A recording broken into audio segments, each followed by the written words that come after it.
إن الحمد لله نحمده ونستعينه ونستغفره ونعوذ بالله من شرور أنفسنا ومن سيئات أعمالنا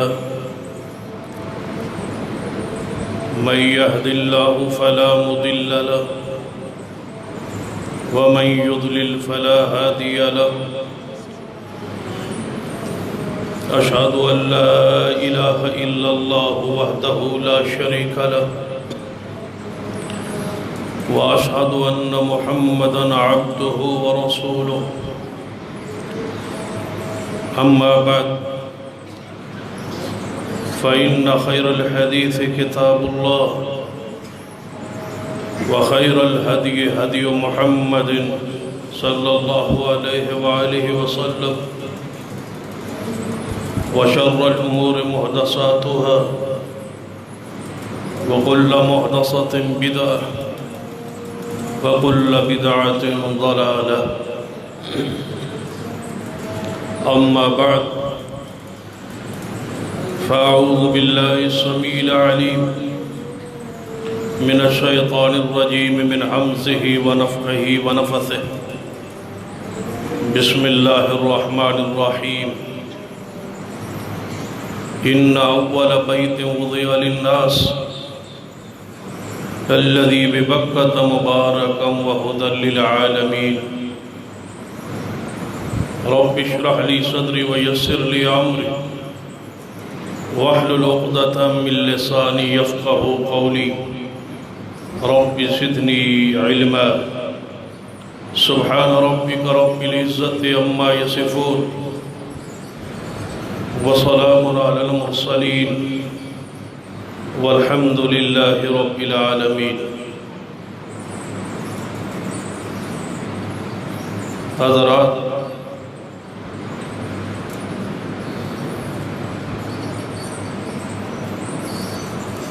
زمین بننے سے پہلے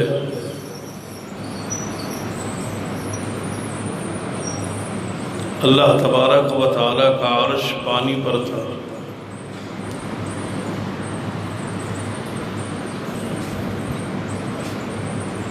زمین کو بچھایا گیا اور جہاں سے زمین کی بنانے کا آغاز ہوا، جہاں سے زمین کو دائیں بائیں شرقاً غرباً شمالاً جنوباً پھیلایا گیا، وہ بیت اللہ، اس لیے اسے کعبہ کہا جاتا ہے کہ پوری زمین کی وہ دونی ہے، ناف درمیان ہے۔ زمین بنانے کے بعد اللہ تبارک و تعالیٰ نے اپنا عرش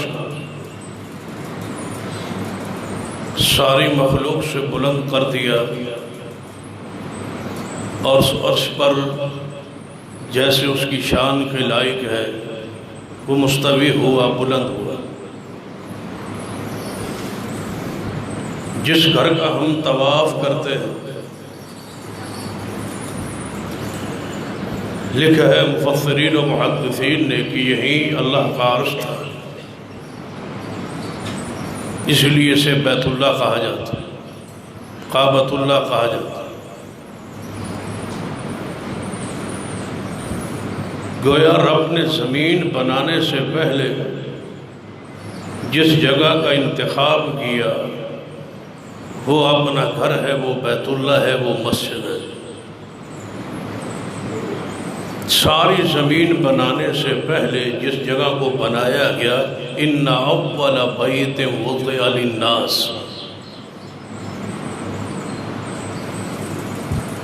اللہ نے انسانوں کی ہدایت کے لیے، انسانوں کی برکات کے لیے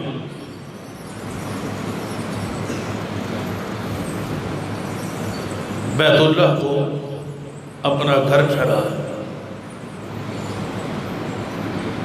گویا سب سے پہلے اللہ تبارک و تعالیٰ یہ واضح کرنا چاہتا ہے کہ ہدایت اور برکت جب بھی آپ کو نصیب ہوگی وہ اللہ کے گھر سے نصیب ہوگی۔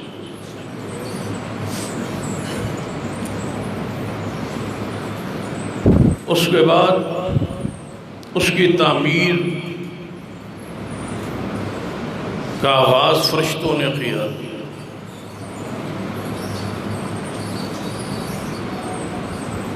گویا تقرب اللہ کی طرف سے ہوا، جگہ کا تعین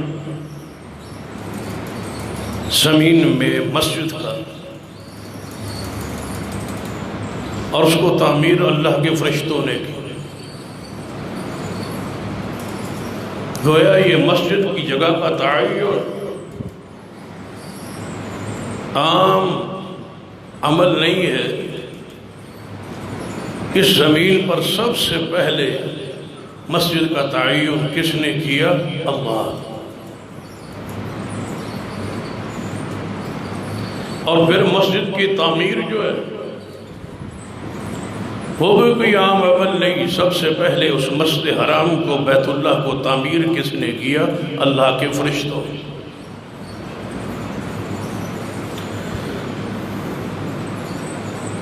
پھر جب طوفان نوح میں پوری زمین پر مکانات، یہ سب کچھ عمارتیں گر گئی، اثر نو اس کو تعمیر کرنے کے لیے جس شخصیت کا انتخاب ہوا وہ سیدنا ابراہیم خلیل اللہ علیہ السلام۔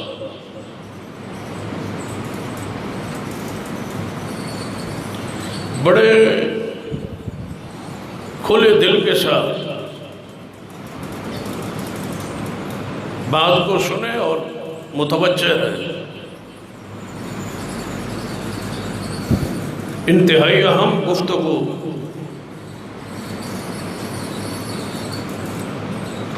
موجودہ حالات کی روشنی میں مسجد کی اہمیت و فضیلت کے حوالے سے ہی آپ کے سامنے رکھوں، اور ان لوگوں کو دعوت خیر دوں گا جنہوں نے اس مسجد کو گرانے کا منصوبہ یا فکر یا دل و دماغ میں یہ بات آئی اور پھر وہ چلے اور آئے اور اس مسجد کو گرانے شروع کیا۔ وہ اپنے کردار اپنے عمل پہ غور کرو اور ان لوگوں کو شاباش اور شکریہ ادا کروں گا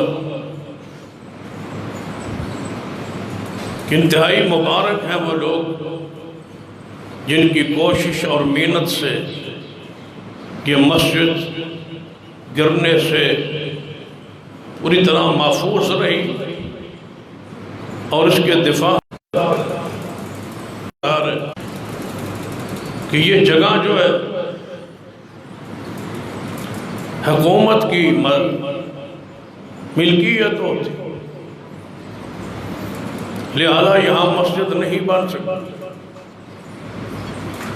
میں سوال کرتا ہوں بڑے پیار اور محبت سے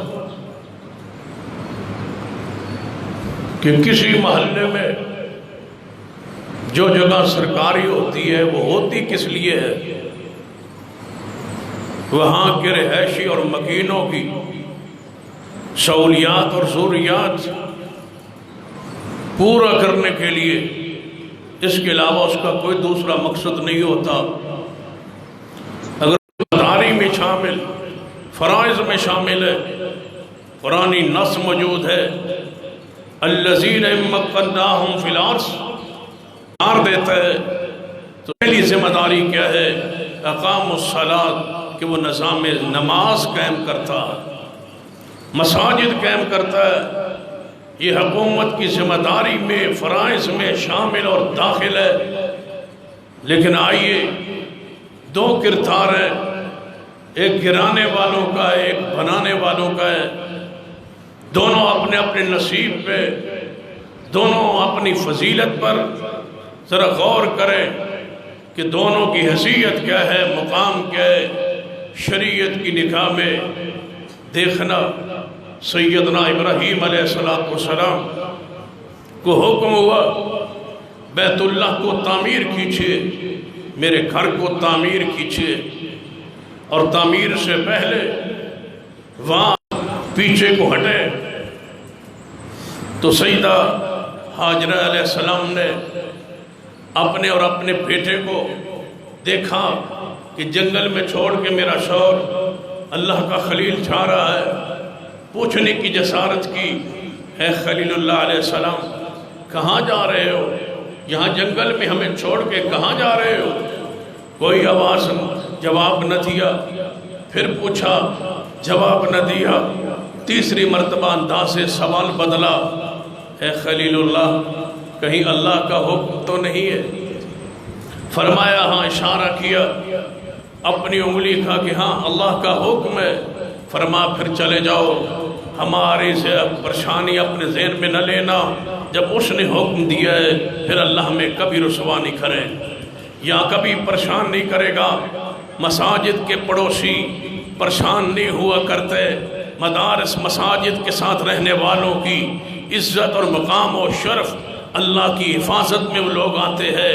اس لیے تو سرور کائنات محمد رسول اللہ صلی اللہ علیہ وسلم فرماتے ہیں، مسجد کے پڑوسی کی نماز گھر میں نہیں ہوتی، وہ مسجد میں آئے، اس کے پڑوس میں مسجد ہے۔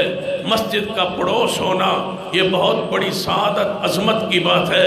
اے اللہ، میں بیت اللہ کے قریب بیوی اور بیٹے کو چھوڑ کے جا رہا ہوں تاکہ یہ نماز پڑھتے رہے۔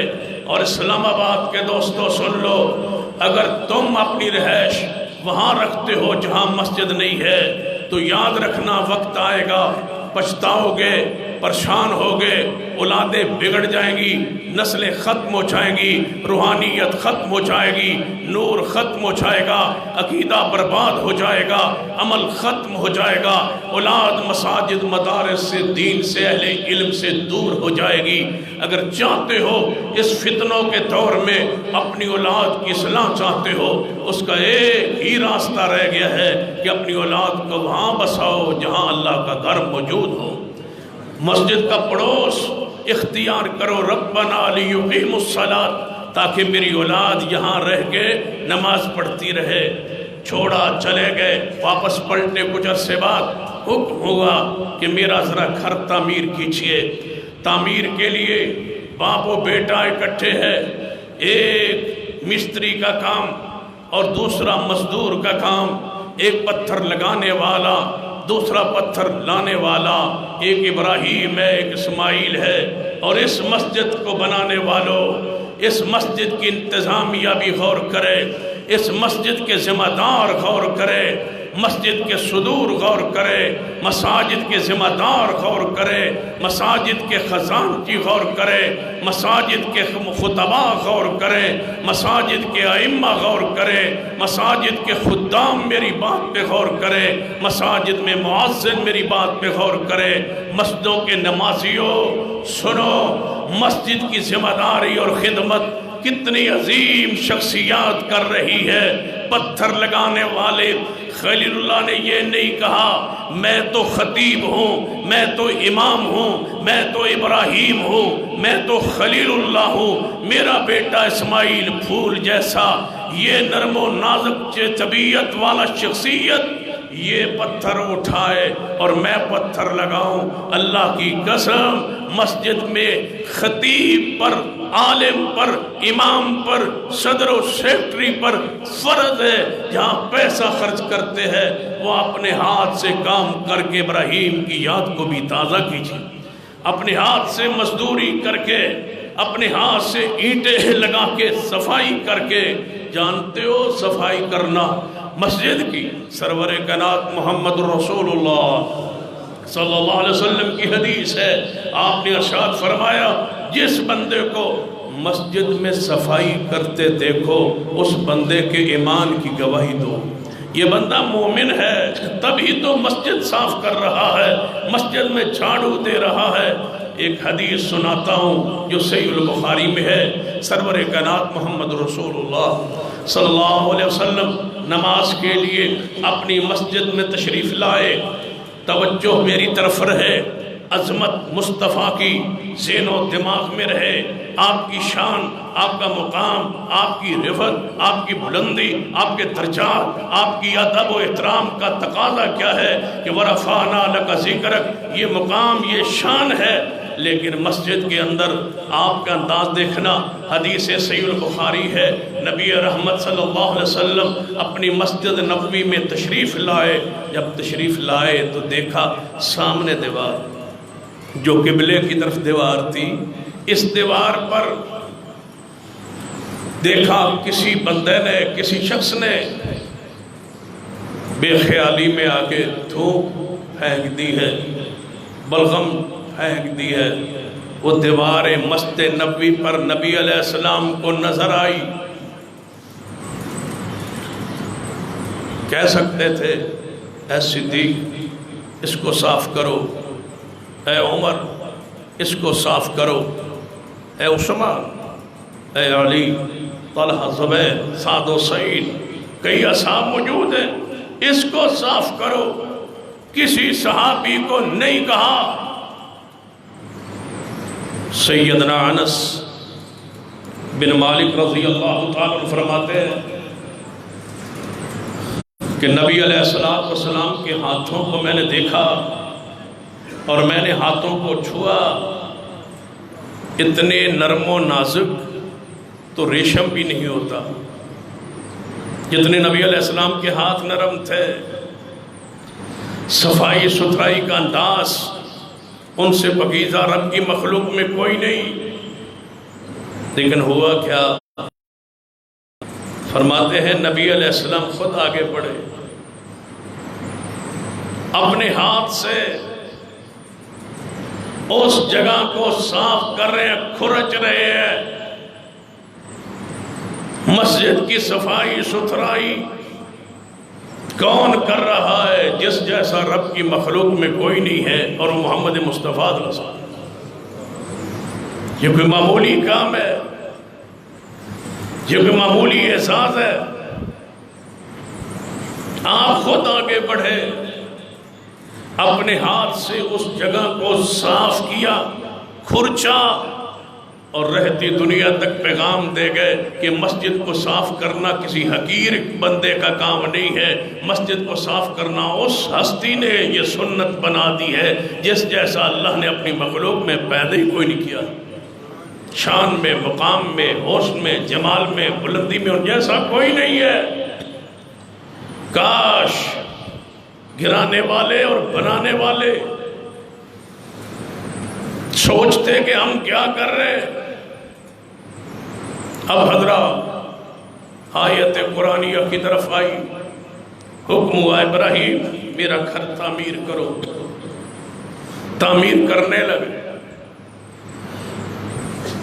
شاید اس مسجد کی روحانیت کو زمانہ سمجھ نہیں پایا، یا ہم اس کے درجے اور مقام کو سمجھا نہیں پائے، یا عوام کا قصور ہے یا ہمارا قصور ہے، آپ سمجھ نہیں پائے، ہم سمجھا نہیں سکے اس مسجد کا درجہ مقام اور شان کیا ہے۔ ابراہیم و خلیل کو حکم ہوا بناؤ، مزدور لا سکتے تھے، کوئی اور بندہ لا سکتے تھے، نہیں لایا، خود تعمیر شروع کی۔ اور جب تعمیر شروع کی تو مسجد بنانے والوں کا ذکر اس انداز میں قرآن نے کیا، وَإِذْ يَرْفَعُ إِبْرَاهِيمُ الْقَوَاعِدَ مِنَ الْبَيْتِ وَإِسْمَاعِيلُ، جب ابراہیم و اسماعیل علیہ السلام بیت اللہ کی دیواروں کو اٹھا رہے تھے، جب اٹھا رہے تھے، مزدور و مستری کا کام خود کر رہے تھے اور اٹھا رہے تھے اس کی بنیادوں کو، اس وقت خلیل اللہ علیہ السلام نے جو دعا کی، اس دعا پہ غور کیجئے، ربنا تقبل منا،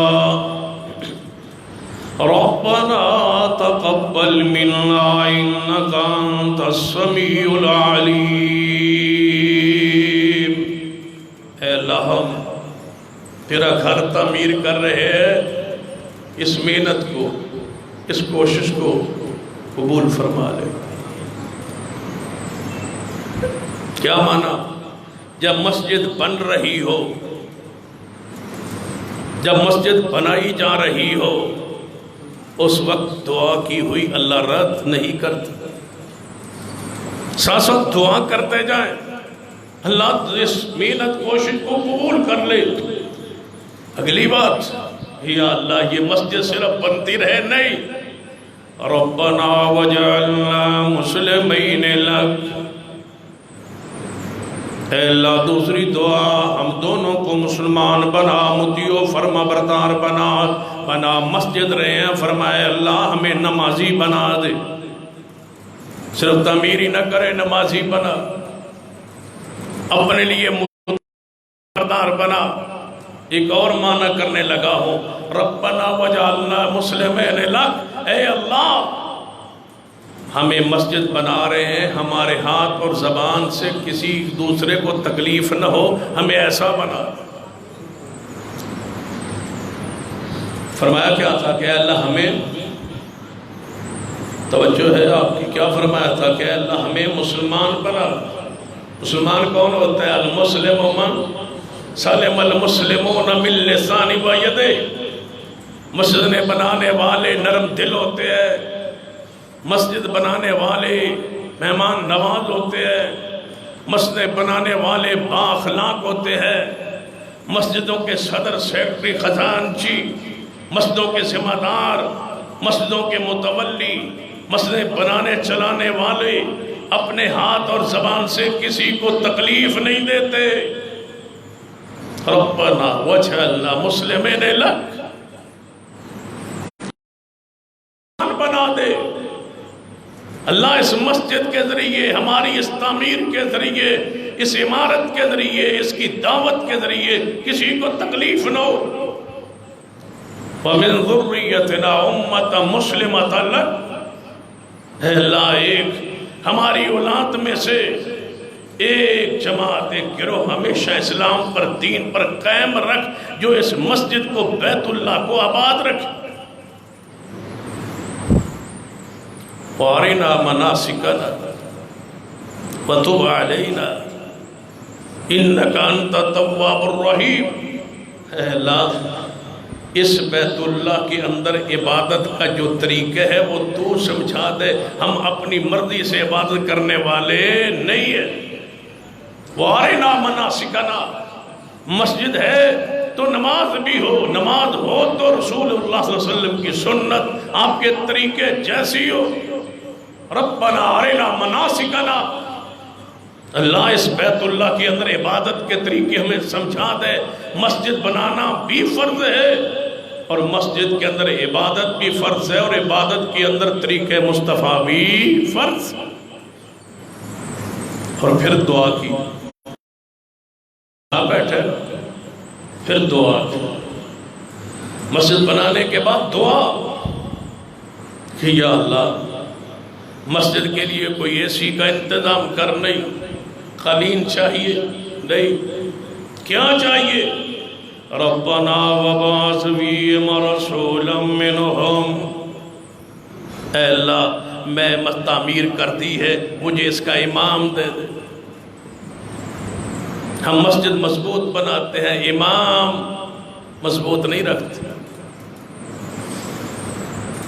جس کی آواز اچھی ہو اس کو مصلی پہ چڑھا دیتے ہیں، نہ علم دیکھتے ہیں، نہ تقوی دیکھتے ہیں، نہ اس کی الفاظ کو دیکھتے ہیں، نہ کردار کو دیکھتے ہیں، نہ اس کی حیثیت کو دیکھتے ہیں۔ بس مسجد میں بندہ آ گیا، بس آواز ٹھیک ہے، اس کو رکھ لو، ایمان صحیح ہے، عقیدہ صحیح ہے، پڑھا ہوا ہے، جانتا ہے، پہچانتا ہے، نہیں۔ یہ سنت ابراہیمی نہیں ہے۔ ابراہیم علیہ السلام کی سنت یہ ہے کہ مسجد بنانے کے بعد امام ایسا مانگو، کیسا؟ ربنا وبعث فیہم رسولا منہم یتلو علیہم آیاتک ویعلمہم الکتاب والحکمہ ویزکیہم انک انت العزیز الحکیم۔ اے اللہ مجھے امام دے دے اس بیت اللہ کی آبادی کے لیے، عالم دے جس جیسا عالم کوئی نہ ہو، ایسا رسول دے جس جیسا رسول کوئی نہ ہو، ایسا شخصیت عطا کر جو آ کے قصے سنائے نہیں، کہانیاں سنائے نہیں، جگتے سنائے نہیں، کتاب اور شعر و شاعری کرتا پھرے نہیں۔ یا اللہ ایسا رسول دے، ایسا امام دے جو ان لوگوں کے دلوں کو صاف و پاک کرے۔ اے اللہ ایسا امام دے وَيُعَلِّمُهُمُ الْكِتَابَ وَالْحِكْمَةَ، جو تیرے اس گھر میں قرآن کی آیات کی تلاوت کرے اور میرے اپنی کو بیان کرے۔ اے اللہ تو ایسا امام دے دے۔ بتلاؤ ابراہیم علیہ السلام نے جو مانگا، جیسا مانگا ویسے ہی اللہ نے دیا۔ کیا مانا؟ مسجد بنا کے جو دعا مانگو، جیسے مانگو ویسے اللہ قبول کرتا ہے۔ دعا مانگی، جو مانگا، فرمایا اللہ دے رسول، دے ایسا جو تیری آیات پڑھے، دے ایسا جو کتاب و حکمت کی تعلیم دے، پاک کرے۔ جب دعا قبول ہوئی اور ملا تو پھر قرآن لَقَدْ مَنَّ اللَّهُ عَلَى الْمُؤْمِنِينَ لَقَدْ مَنَّ اللَّهُ عَلَى الْمُؤْمِنِينَ إِذْ بَعَثَ فِيهِمْ رَسُولًا مِّنْ أَنفُسِهِمْ يَتْلُو عَلَيْهِمْ آيَاتِهِ وَيُزَكِّيهِمْ وَيُعَلِّمُهُمُ الْكِتَابَ وَالْحِكْمَةَ وَإِن كَانُوا مِن قَبْلُ لَفِي ضَلَالٍ مُّبِينٍ۔ فرمایا جیسے مانگا تھا ویسے رب نے دیا۔ مساجد تعمیر کرنے کے بعد اللہ دعاؤں کو قبول کرتا ہے۔ ایک حدیث پڑھتا ہوں جو سنن نسائی میں ہے، سیدنا سلیمان علیہ السلام ہے، یہ اللہ کے پیغمبر ہے، اللہ کے محبوب پیغمبر سلیمان بن داؤد علیہ السلام۔ وَلَمَّا بَنَا بَيْتَ الْمَقْدَسِ، سیدنا سلیمان بیت المقدس کو تعمیر کر رہے۔ جب تعمیر کر بیٹھے تو فرمایا میرے اللہ میں تجھ سے 3 دعائیں کرتا ہوں، کیونکہ میں نے تیرا گھر بنایا ہے نا، مسجد بنائی ہے، مسجد اقصیٰ کو بنایا ہے، اب میں تجھ سے 3 دعائیں کرنا چاہتا ہوں۔ میرا حق ہے کہ تم میری دعا کو قبول کر۔ مساجد بنانے والوں اللہ کے سامنے ہاتھ پھیلایا کرو، اللہ کی قسم مسجد تعمیر کے بعد اللہ تمہاری دعا کو قبول کر لے گا۔ یہ دعا ابراہیم تھی بیت اللہ کی تعمیر کے بعد، جیسے مانگی ویسے ملا۔ اب دوسرے پیغمبر کی دعا، سلیمان علیہ السلام بیت المقدس کو بنانے کے بعد دعا کے لیے ہاتھ اٹھائے اور 3 دعائیں مانگی۔ پہلی دعا فرماتے ہیں میرے اللہ بیت المقدس کو تعمیر کر دیا، میرا حق بنتا ہے تو میری دعا قبول کرے۔ میری پہلی دعا ہے اللہ میں جو فیصلہ کروں صحیح کروں۔ اللہ جب بھی کوئی میرے پاس فیصلہ آئے میں اس کا فیصلہ صحیح کروں، عدل پر، انصاف پر، ذرا برابر اس میں کوئی ایسی بات نہ ہو جو خلاف حق ہو۔ مجھے وہ فیصلے کی قوت دے جو صحیح فیصلہ ہو۔ یہ دعا کہاں ہے؟ سنن نسائی، صحیح حدیث ہے۔ پھر سلیمان علیہ السلام جو دعا کرتے تھے قبول ہوتی تھی۔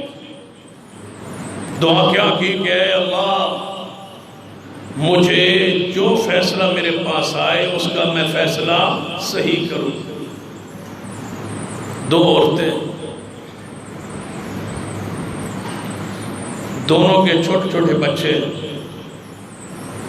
تاکہ آپ کو سمجھے کہ صرف مانگا ہی نہیں، جو مانگا ہے ملا ہے۔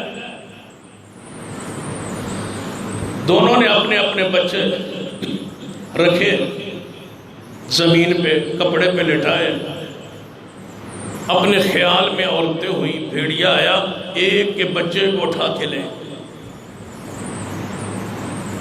بچے چھوٹے تھے، چند دن کے۔ اب دونوں عورتوں میں جھگڑا ہوا۔ ایک نے کہا یہ بچہ میرا ہے، دوسری نے کہا نہیں یہ میرا ہے۔ اختلاف ہوا، تیرا بچہ بھیڑیا لے گیا، میرا بچہ، اس نے کہا نہیں میرا۔ کہتی ہیں آؤ داؤد علیہ السلام کے پاس فیصلہ کرواتے۔ داؤد علیہ السلام کے پاس جب یہ دونوں عورتیں آئیں، آپ نے دونوں کی بات سنی۔ ایک عمر میں بڑی تھی، دوسری عمر میں چھوٹی تھی۔ جو بڑی تھی نا وہ بڑی ہی تھی، زبان میں تھوڑی سی ہر لحاظ سے پختہ۔ اس نے بات ایسی پیش کی، کیس ایسا پیش کیا کہ داؤد علیہ السلام نے سمجھا کہ یہ بچہ اس عورت کا ہے۔ فرمایا تو لے جا، یہ تیرا ہے، تیرا کیس ہی بڑا مؤثر ہے۔ جب لے کے بچہ وہ باہر نکلی، آگے وہ شخصیت بیٹھی تھی جن کی دعا تھی اللہ جو میں تجھ سے دعا کرتا ہوں کہ اللہ جو فیصلہ کروں صحیح کروں۔ باہر نکلی، پوچھا تم اندر گئی تھی، تمہارا جھگڑا تھا، حل ہوا؟ جی بیٹا مجھے مل گیا۔ جس کا تھا وہ رو رہی، کہتا ہے مجھے نہیں، وہ کہتی ہے مجھے نہیں ملا۔ فرمایا اگر میں فیصلہ کر دوں؟ فرمایا آپ کر دیں۔ سلیمان علیہ السلام نے دونوں کی بات کو سنا۔ فرمایا تو کہتی ہے میرا ہے، یہ کہتی ہے میرا ہے۔ بات تو تجھے بہت اچھا انداز ہے پیش کرنے کا، میرے باپ نے تیری بات سے متاثر ہو کے فیصلہ کر دیا ہے، لیکن میں فیصلے سے کچھ اختلاف ہے، اگر کہو تو میں فیصلہ کروں؟ جی کرو۔ فرمایا میرا فیصلہ یہ ہے کہ اس جھگڑے کے بجائے اس بچے کو 2 ٹکڑے کر دو، دونوں میں آدھا تقسیم کر۔ جو بڑی تھی نا لے کے خوش ہو رہی، اس نے کہا ٹھیک ہے مار دو، آدھا اس کو دے دو آدھا مجھے دے دو، کر دو قتل۔ دوسری ماں بولی کاش ہم ماؤں کے مقام کو جانتے ہو۔ دوسری ماں بولی، کہتی ہے اسی کو دے دو قتل نہ کرو، اسی کو دے دو قتل نہ کرو۔ سلیمان علیہ السلام نے فرمایا یہ بچہ اسی کا ہے جو کہتی ہے اس کو قتل نہ کرو۔ دعا تھی مسجد بنانے کے بعد، مسجد بنانے کے بعد جو مانگو گے، جتنا مانگو گے، جیسے مانگو گے، اللہ تمہیں عطا کر دے گا۔ گرانے والوں تمہارا کس لسٹ میں نام ہوگا؟ کاش تم قدم اٹھانے سے پہلے سوچتے۔ سلیمان علیہ السلام نے فرمایا میرے اللہ مجھے ایسی حکومت دے میرے بعد وہ حکومت کسی کی نہ ہو۔ دعا قبول ہو۔ نبی علیہ السلام نماز پڑھ رہے تھے، سامنے ستون تھا، نماز پڑھ رہے، سامنے سے جن شیطان گزرا، نبی علیہ السلام اس کو پکڑنا چاہا، فرمایا میرے صحابہ میں نے اس کو پکڑنا چاہا، پکڑ کے میرا دل چاہتا تھا میں اس کو باندھ دوں، وہ میری نماز میں خیالات ادھر ادھر لے جانے کی کوشش کر رہا تھا، میں اس کو باندھنا چاہتا تھا لیکن اس لیے نہیں باندھا، مجھے سلیمان علیہ السلام کی دعا یاد آ گئی کہ میرے جیسی کسی کی حکومت نہ ہو، جن ان کے تابع تھے۔ کن کے تابع تھے؟ سلیمان علیہ السلام۔ اب تو آپ کو اسلام آباد بھی بہت سارے مل جائیں گے جن کے جن تابع۔ نبی علیہ السلام نے تو فرمایا کہ میں نہیں پکڑتا تاکہ دعائے سلیمان میں یہ خاص ہے ان کا کہ جن ان کے تابع تھے ان جیسی کسی کی حکومت نہیں ہوگی۔ جو کہتے ہیں میرے جنات تابع ہیں وہ آج بھی جھوٹ بولتا ہے، مکر کرتا ہے، امت کا مال کھاتا ہے، امت کو تباہ کرتا ہے، برباد کرتا ہے، امت کی عزتوں کو لوٹتا ہے اور کہتا ہے میرے پاس جنات ہیں، موکل ہیں اور بڑے پرانے جنات ہیں، سب کچھ جھوٹ بولتا ہے۔ رب کی زمین پر کوئی ایسا سلیمان علیہ السلام کے علاوہ آیا ہی نہیں جس کے جنات تابع ہو۔ یہ حکومت سلیمان پیغمبر کی ہے، یہ خاصہ سلیمان پیغمبر کا ہے۔ لیکن ایک فرق ضرور بیان کروں، سلیمان علیہ السلام کے جن تابع تھے، تابع ہو کے تابع تھے، تابع ہونے کی وجہ سے بات مانتے تھے۔ میرے پیغمبر علیہ السلام کے پاس خود آ کے میرے محمد کے غلام بنتے تھے، خود آتے تھے، پڑھتے تھے، سیکھتے تھے۔ سورہ جن موجود ہے قرآن میں۔ تابع ہونے کا، موکل ہونے کا کسی کا دعویٰ ہے تو وہ قرآن و سنت سے اس دعوے کو ثابت کرے۔ تیسری دعا بیت المقدس بنانے کے بعد تیسری دعا فرمایا میرے اللہ میں نے مسجد بنا دی، مسجد اقصی بنا دی، اے اللہ میں نے مسجد اقصی بنا دی، میں دعا کرتا ہوں جو اس مسجد کی طرف چل گیا ہے، اے اللہ میں دعا کرتا ہوں میں نے مسجد اقصی بنا دی۔ اور یقیناً یہ حدیث پاک ایسی عظیم حدیث ہے جو آج تک آپ نے مسجد اقصی کی فضیلت میں یہ نہیں سنی ہوگی۔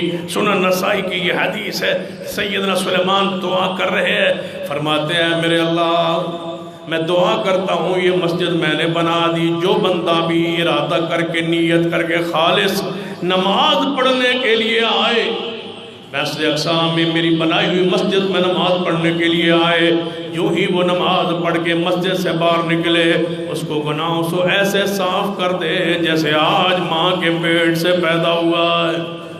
اللہ اس مسجد میں نماز پڑھنے والوں کو گناہوں کو صاف کر دے۔ یہاں تو نماز پڑھنے والوں کے گناہ صاف ہوتے تھے، تم نے مسجد کو گرا کے بتاؤ اپنے اعمال نامے میں لکھوایا کیا؟ لیکن اس طرح کیا سکتے ہو کہ یہ دب جائیں گے، یہ جھک جائیں گے؟ یہ سلسلہ انشاءاللہ یہ غیرت کا، یہ قوت کا انشاءاللہ جاری رہے، اور جب تک جماعت اعلان نہ کرے آپ ہر جمعے اسی ذوق شوق سے آتے رہیں گے انشاءاللہ۔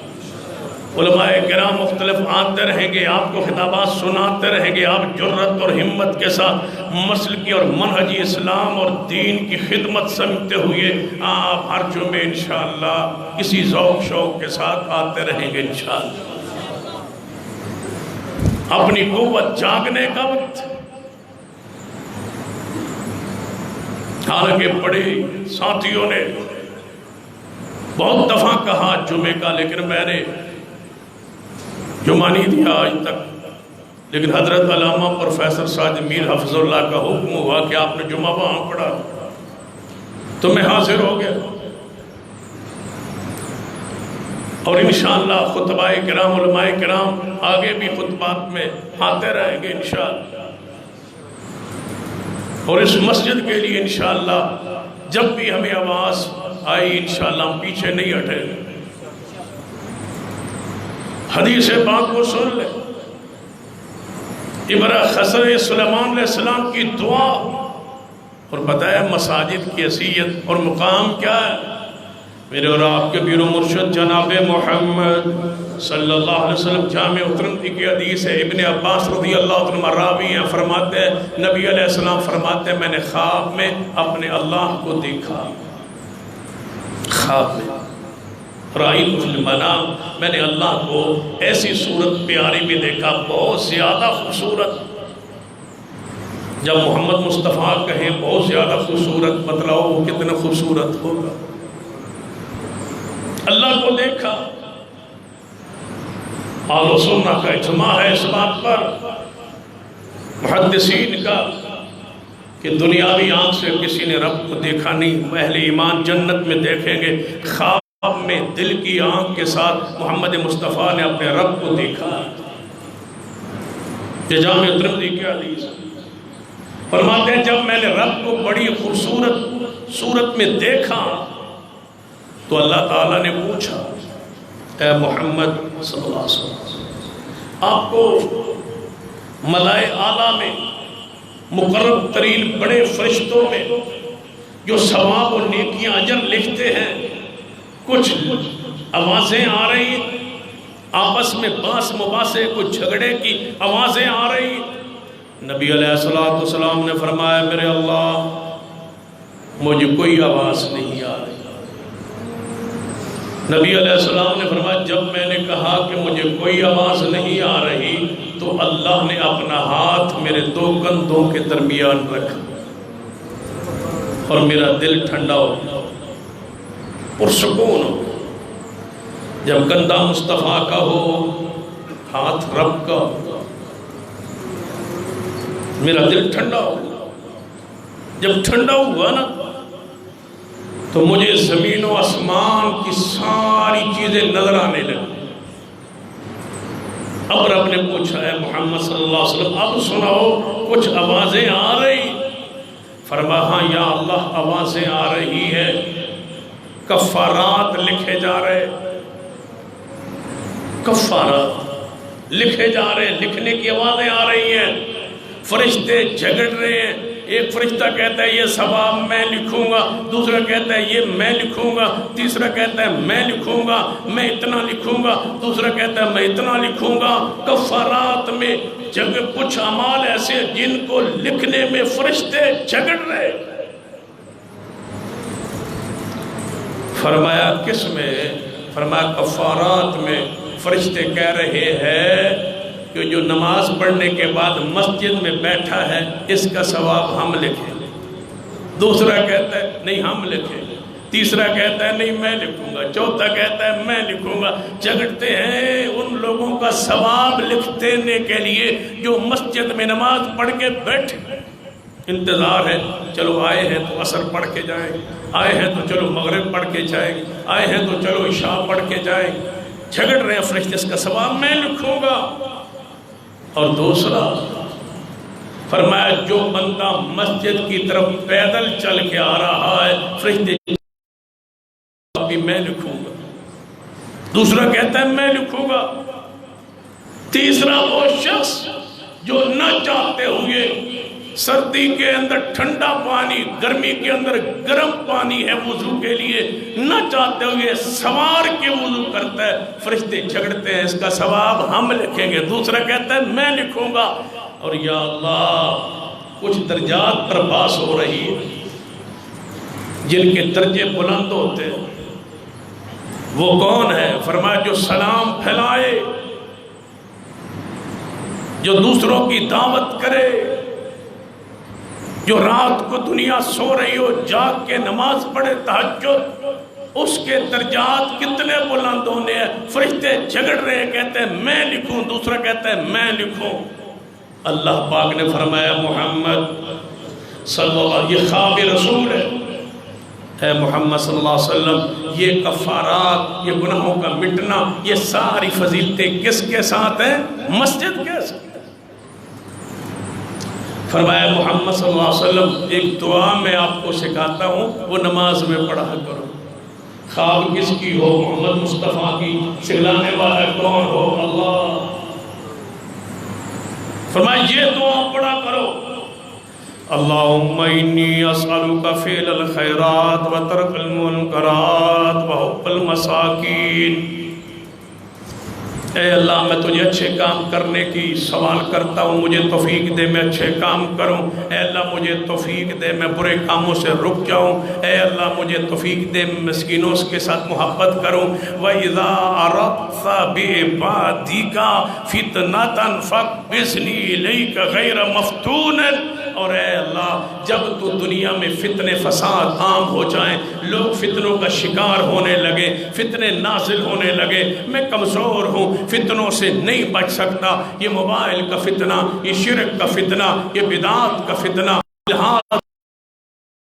فتنہ، یہ قادیانیت کا فتنہ، یہ اللہ کے انکار کا فتنہ، الہاد کا فتنہ، یہ جتنے فتنے اللہ کے انکار پر، اللہ کے ساتھ کفر پر، قرآن کے انکار پر، احادیث کے انکار پر، یہ جتنے فتنے امت میں آ چکے ہیں، یاد رکھیے علماء امت سے کہوں گا، جس طرح اس مسجد کے تحفظ، عمارت کے تحفظ کے لیے آپ نے اتحاد کو پیش کیا ہے، آگے پڑھیے، علماء کی یہ ذمہ داری ہے، دیگر مسالک کو بھی دعوت دیتا ہوں، اس اتحاد کو اور آگے بڑھائیے تاکہ ہم وہ تمام فتنوں کی سرکوبی کریں جو فتنہ صحابہ کرام کے خلاف چل نکلا ہے۔ کوئی سیدنا ابو سفیان کے خلاف بولتا ہے، کوئی سیدنا امیر معاویہ کے خلاف بولتا ہے، ان فتنوں کے آگے کوئی امی عائشہ صدیقہ کے خلاف بولتا ہے، کوئی سیدنا صدیق کے خلاف بولتا ہے۔ بعد یونیورسٹیوں میں اس قدر الہاد آ چکا ہے کہ اللہ کے وجود کا، ذات کا انکار کیا جا رہا ہے، اور ادیان سارے ادیان کو برابر کہا جا رہا ہے۔ کل آپ نے سنا ہوگا پاکستان کی قانون ساز اسمبلی، قومی اسمبلی میں جناب خواجہ محمد آصف مسلم لیگ نون کے ذمہ دار نے یہ بات کہی ہے کہ اسلام کو کوئی فوقیت حاصل نہیں ہے، سارے ادیان آپس میں دین سارے برابر ہے۔ میں کہتا ہوں تو جھوٹ بولتا ہے، تو قرآن پاک کو نہیں پڑھا، تو نے حدیث کو نہیں پڑھا، تم نے سیاست کے گر اور بےایمانی سیکھی ہوگی، تم نے دین کو، اسلام کو، شریعت کو نہیں پڑھا۔ سارے ادیان سے اعلیٰ ترین دین، سارے ادیان منسوخ ہو چکے ہیں، اس پر امت کا اجماع ہے، یہودیت ہو، عیسائیت ہو، سارے دین جو ہے منسوخ ہو چکے ہیں، سارے انبیاء پر لازم تھا، تم نے نہیں پڑھا۔ وَإِذَا أَخَذَ اللَّهُ مِيثَاقَ النَّبِيِّينَ لَمَا آتَيْتُكُم مِّن كِتَابٍ وَحِكْمَةٍ ثُمَّ جَاءَكُمْ رَسُولٌ مُصَدِّقٌ لِّمَا مَعَكُمْ لَتُؤْمِنُنَّ بِهِ وَلَتَنصُرُنَّهُ۔ تم نے مسلم کی حدیث کو نہیں پڑھا، اس وقت تک کوئی شخص جنت میں نہیں جا سکتا جب تک مجھ پہ ایمان نہ لائے۔ جن یہودی عیسائی کے کان میں میری نبوت کی آواز پہنچائے، وہ مجھ پر ایمان نہ لائے، وہ جہنم میں جائے گا۔ کیا تم نے قرآن کی اس آیت کو نہیں پڑھا؟ هو الذي ارسل رسوله بالهدى ودين الحق ليظهره على الدين كله۔ کھول کے کان سن لو ہماری بات، وہ مسلم لیگ ہو یا پی ٹی آئی ہو یا پیپلز پارٹی ہو، تم سارے اس حمام میں سب تم ننگے ہو چکے ہو، نہ تمہیں اسلام کا، ایمان کا، عقیدے کا تمہیں پتہ نہیں ہے۔ کیوں بولتے ہو اسلام پر، کیوں بولتے ہو دین پر جب تمہیں اس کا پتہ ہی نہیں ہے؟ کوئی خاتم النبیین کا لفظ نہیں کہہ سکتا جب تمہیں شعور ہی نہیں ہے۔ تم سیاست پر، معیشت پر جو کرنا چاہتے ہو کرو، اسلام کے خلاف ہم تمہیں بولنے کی اجازت نہیں دیں گے۔ اسلام ہمارا ہے اور انشاءاللہ اس اسلام کے ہم آج بھی محافظ ہیں اور جب تک زندہ محافظ رہیں گے انشاءاللہ۔ اسلام دین ہے، حیا کی کچھ انتہا جناب، کچھ حیا بھی ہوتے کہ یہودی اور عیسائی مذاہب کو یہ کہا جائے کہ اسلام سب کے جناب سارے برابر ہیں، مذاہب نہیں۔ اسلام غالب ہونے کے لیے باقی ساری دنیا کے مذہب مغلوب ہیں، اللہ نے فضیلت دی ہے تو اسلام کو عطا فرمائی۔ ان الدین عند اللہ الاسلام وَمَن يَبْتَغِ غَيْرَ الْإِسْلَامِ دِينًا فَلَن يُقْبَلَ مِنْهُ۔ فرمایا محمد صلی اللہ علیہ وسلم دعا پڑھئے کہ اللہ جب اس زمین پر فتنے آنے لگے، میں فتنوں کا مقابلہ نہ کر سکوں تو اے اللہ مجھے اس وقت آنے سے پہلے اٹھا لینا، لیکن مجھے فتنوں کا شکار نہ کرنا۔ آخری حدیث سناتا ہوں، سرور کائنات محمد الرسول اللہ صلی اللہ علیہ وسلم کی حدیث، سیدنا طلق بن علی رضی اللہ تعالیٰ عنہ صحابی رسول ہے، اور یہ وہ صحابی ہیں جو عیسائیت سے مسلمان ہوئے۔ جب تشریف لے آئے تو نبی پاک مسجد نبوی بنا رہے تھے۔ نبی علیہ السلام نے آتے ہی، مسلمان ہوتے ہی، کلمہ پڑھاتے ہی پہلا کام جو دیا، فرما آؤ میرے ساتھ طلق، تم گارا بناؤ مسجد نبوی کے لیے۔ یہ ہے طلق بن علی۔ فرماتے ہیں ہمارے علاقے کے بہت سارے لوگ آئے، اسلام قبول کیا، بیعت کی۔ اس حدیث پہ بات کو ختم کرنے لگا۔ بڑی اہم حدیث ہے یہ بھی، سنن نسائی کی حدیث نمبر 632 ہے، صحیح حدیث ہے۔ طلق بن علی رضی اللہ عنہ فرماتے ہیں ہمارے علاقے کے لوگ، پہلے میں آیا تھا پھر وہ آئے، نبی علیہ السلام کی بیعت، اسلام قبول کیا، نبی علیہ السلام کے پاس رہے، نمازیں سیکھی، نمازیں پڑھی، فرمان لگے یا رسول اللہ صلی اللہ علیہ وسلم ہم واپس جانا چاہتے ہیں۔ آپ نے فرمایا پھر، فرمایا ایک مسئلہ ہمیں بتا دیجیے، ہمارا وہاں گرجا ہے، ہم جو عیسائی تھے تو ہمارا وہاں گرجا ہے، اس گرجے کا کیا کریں؟ یہاں تو مندر بن رہا ہے، کہتے ہیں کہ ہم نے بنانا ہے، ہم بھی کہتے ہیں کہ ہم نے انشاءاللہ نہیں بنانے دینا، فیصلہ تو پھر رب کرے گا۔ تم کہتے ہو بنانا ہے، ہم کہتے ہیں ہم نے نہیں بنانے۔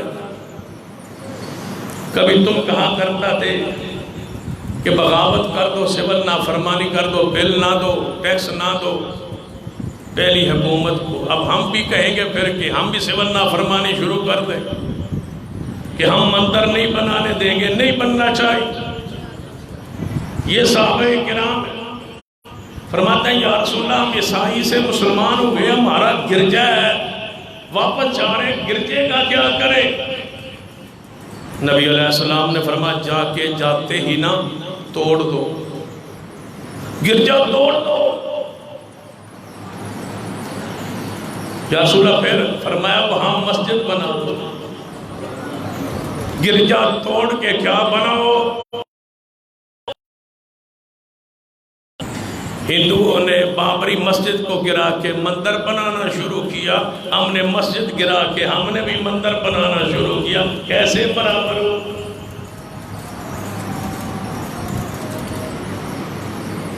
فرمایا گرجے کو گرا دو۔ یاد رکھو تم تو کہتے ہو نا کہ کوئی منع نہیں ہے، مجھ سے پوچھو یہ جو عیسائیوں کی گرجیں کے اوپر صلیب کا نشان بنایا ہوا ہے، جانتے ہو اس صلیب کے نشان کا کیا معنی ہے؟ کہ عیسیٰ علیہ السلام سولی چڑھ گئے، یہ نشان ہے۔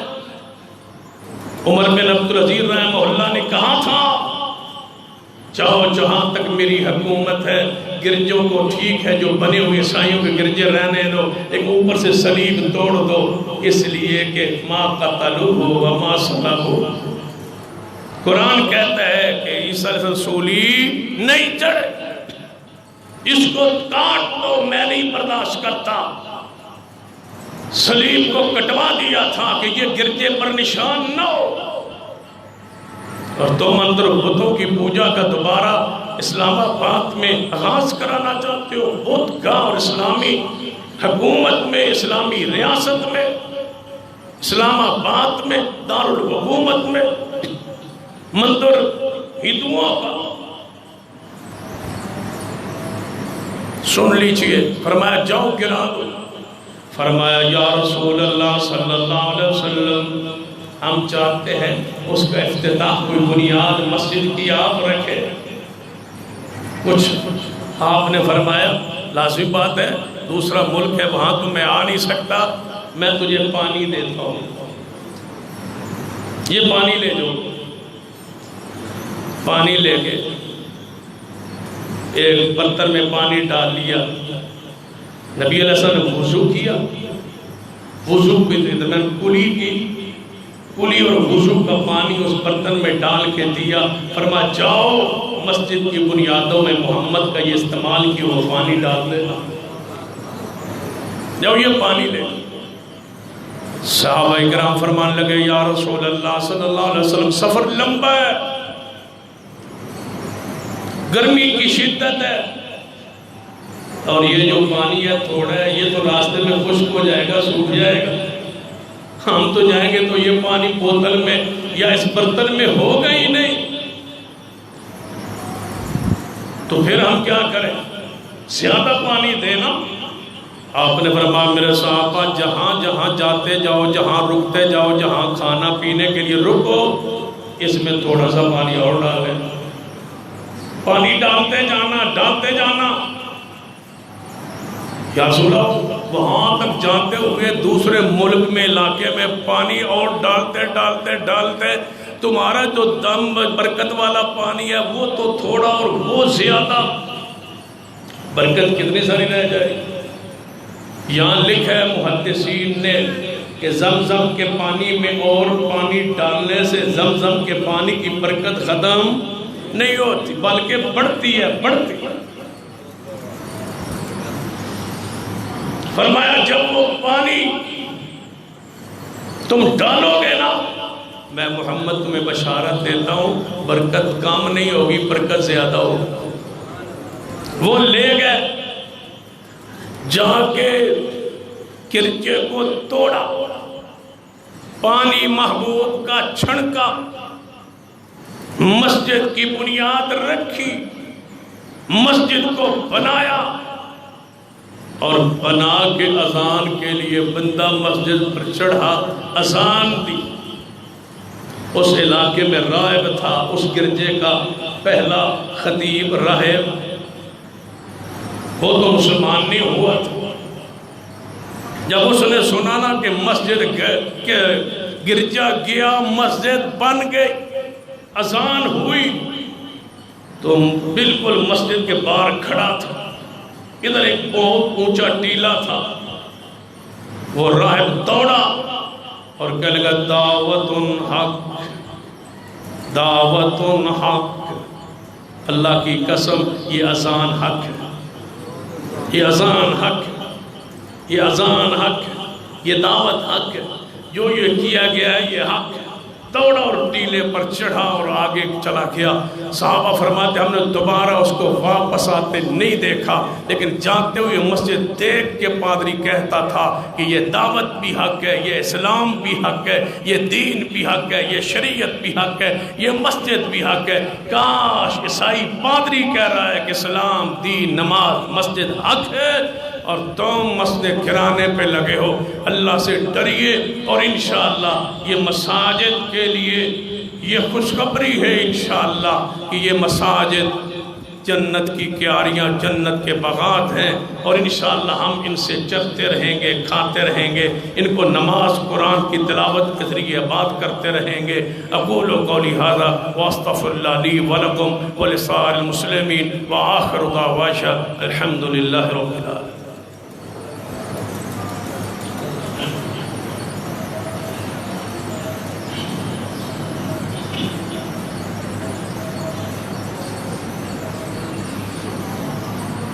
حضرات حدیث ہے من بنا للہ مسجدا بنا اللہ لہ بیتا فی الجنہ، جو اللہ کے لیے مسجد بناتا ہے اللہ اس کے لیے جنت میں محل بناتا ہے۔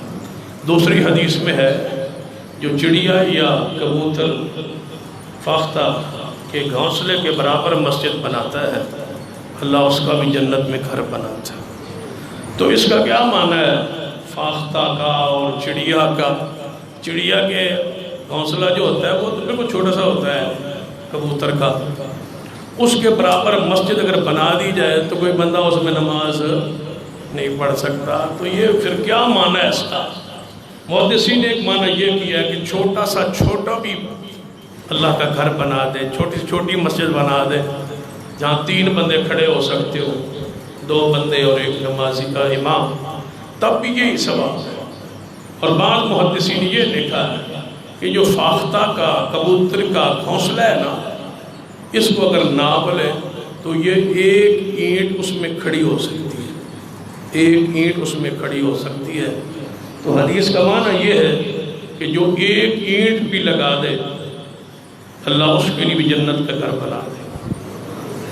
تو آپ کے علم میں ہے کہ مسجد کا نقصان پہلا تو ہمارا مطالبہ وہ جاری ہے کہ مسجد جس نقصان کیا گیا اس کو پورا کیا جائے، اور دوسرا آپ سے گزارش ہے تاکہ یہ مسجد عالیشان انداز میں اس کے اوپر والی منزل اور یہ مکمل ہو جائے۔ پچھلے جمعے یقیناً آپ نے بھی تعاون کیا اور بہت سارا آپ نے دل کھول کر تعاون کیا، حتیٰ کہ جنہوں نے جمعہ پڑھایا حضرت قائد محترم علامہ حافظ ابتسام علیہ زیر صاحب، انہوں نے بھی 1 لاکھ بھیجا اپنی جیب سے اس تعاون کے لیے۔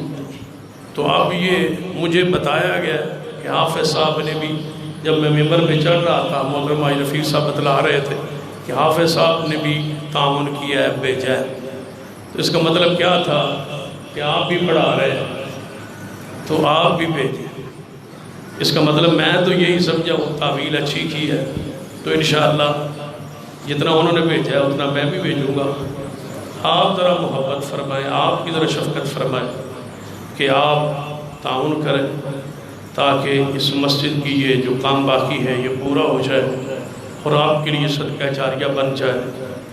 اور بڑی عظیم سنت، نبی علیہ السلام جب ہجرت کر کے مدینہ آئے تھے آپ کی اونٹنی وہاں بیٹھی تھی، آپ فرمایا جہاں میری اونٹنی بیٹھی ہے نا یہاں مسجد بنائیں۔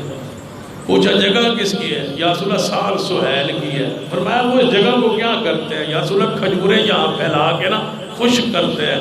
فرمایا ان کو بلاؤ، بلایا گیا۔ فرمایا یہاں میں مسجد بنانا چاہتا ہوں۔ انہوں نے کہا یا رسول اللہ ساری جگہ ہم ہبہ کرتے ہیں، ساری جگہ مفت دیتے ہیں۔ نبی علیہ السلام تم یتیم ہو، میں نہیں کہتا، میں پیسے دوں گا۔ ابو ایوب انصاری کھڑے ہو، یا رسول اللہ اس زمین کے پیسے میں دوں۔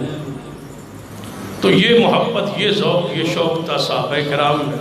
آپ بھی اسی محبت کا مظاہرہ فرمائیں اور اس ادارے مسجد کے ساتھ بھرپور تعاون فرمائیں۔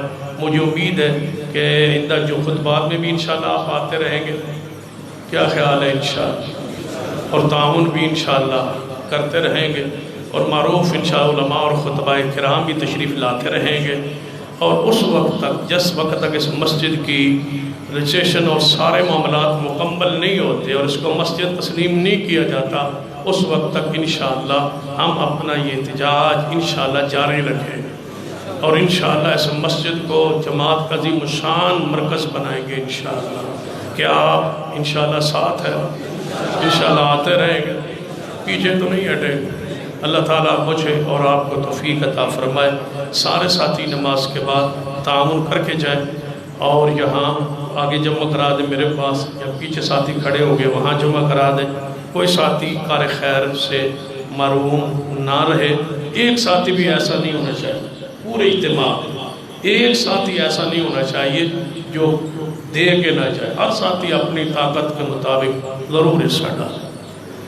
ان الحمد للہ نحمده ونستعینه ونستغفره ونعوذ باللہ من شرور انفسنا ومن سیئات اعمالنا، من يهد الله فلا مضل له ومن يضلل فلا هادي له، اشهد ان لا اله الا الله وحده لا شريك له واشهد ان محمدا عبده ورسوله، اما بعد فان خير الحديث كتاب الله وخير الهدي هدي محمد صلى الله عليه وسلم، وشر الامور محدثاتها وكل محدثة بدعة وكل بدعة ضلالة، اما بعد فاعوذ بالله من الشيطان الرجيم، بسم الله الرحمن الرحيم، والعصر ان الانسان لفی خسر الا الذين آمنوا وعملوا الصالحات وتواصوا بالحق وتواصوا بالصبر، ربنا اغفر لنا ولاخواننا الذين سبقونا بالايمان ولا تجعل في قلوبنا غلا للذين آمنوا ربنا انك رؤوف رحيم، اللهم اشف مرضانا ومرضى المسلمين، اللهم رب اعوذ بالباس رب الناس واشف انت شافي لا شفاء الا شفاءك شفاء لا يغادر سقما، اللهم اعز الاسلام والمسلمين أعز ساكر المسلمين اللهم أعز الإسلام والمسلمين اللهم أعز ساكر المسلمين اللهم إنك عفو تحب العفو فاعف عنا اللهم اسق عبادك وبهائمك وانشر رحمتك واحيي بلدك الميت ربنا اغفر لنا وارحمنا ولوالدينا وللمسلمين وللمسلمات اللهم ارزقنا شفاعة نبيك يوم القيامة اللهم ارزقنا شفاعة نبيك يوم القيامة سبحان ربك رب العزة عما يصفون وسلام على المرسلين والحمد لله رب العالمين.